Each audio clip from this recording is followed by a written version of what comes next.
Hey there everyone, it's Steve over the time and I'm back in black in the garage. So there has been some bit of action in the garage recently. Um, been preparing a bike for the local vintage motocross round, um, and for that I had to give the front brake master cylinder a bit of a rebuild. Little kit from good old MX store did the trick, but had a few issues getting it working again, getting hydraulic pressure, so getting all the air out of the master cylinder was a little bit tricky. Now, with KTMs, look, I found the hydraulics and KTMs there's a bit of voodoo involved sometimes. Now, in the past, I've had two KTMs here, both with hydraulic clutches, most of them do, both with identical components. One I could bleed the old school way by pushing the fluid from the top down the bottom.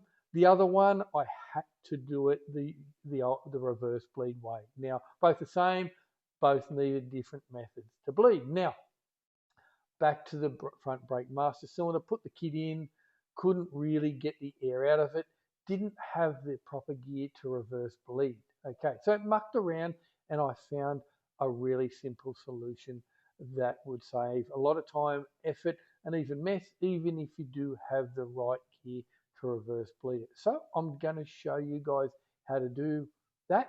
Yeah, no tire stuff this time. So let's get on and have a look at how we do it, eh? All right, here we go. We've got the master cylinder back on the bike, all reassembled, lever on. Okay, let's have a look around the back here now.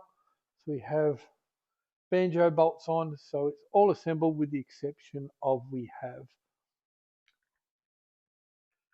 the top off the reservoir here. Now, at the moment, you'll see when I press the lever, to the bars it goes, so there's no pressure there's no lever if you like, because that master cylinder is full of air in here, so we're just compressing that air.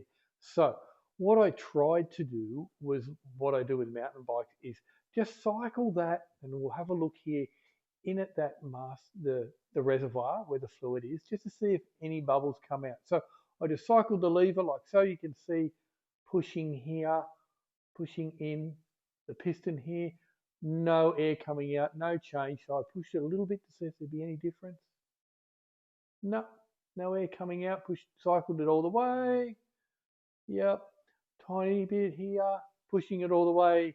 No air coming out, no progress at all in bleeding this and getting a lever, if you like. Okay, so what I did do then was I removed the lever, and we'll show you exactly what I did. So let's stop here.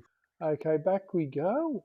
Back we go. We're trying to get some air by just pushing this little actuator in here gently. So just watch gently. See some air come out. No, not working.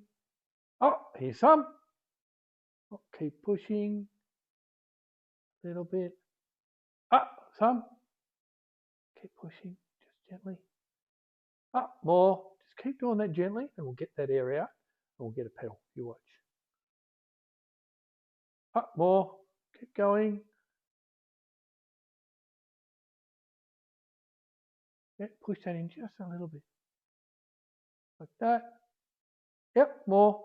And what we do here now, we just keep doing the same thing, pushing that actuator in gently. Yep, till we get all that air out. Okay. And you'll find in a very short time, you'll be able to get, oh, here's some more, all that air out, get a pedal now, or a lever if you like. So you can do this and you won't need to reverse bleed it. Okay, so it's a little bit simpler than reverse bleed, a lot less messy, and if you haven't got the gear, does the job.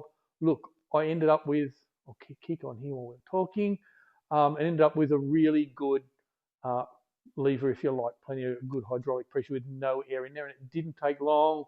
And look, I can feel it now, it's nearly done. So all you do is continue to do this till you get a lever, whack, here's some more air coming out, whack the lever back on, yeah, reassemble it, there you go. And that gets all the air out of that top, out of the bottom of the master cylinder here, and also out of where that banjo bolt is, there's a little bit of air there too, without having to reverse bleed.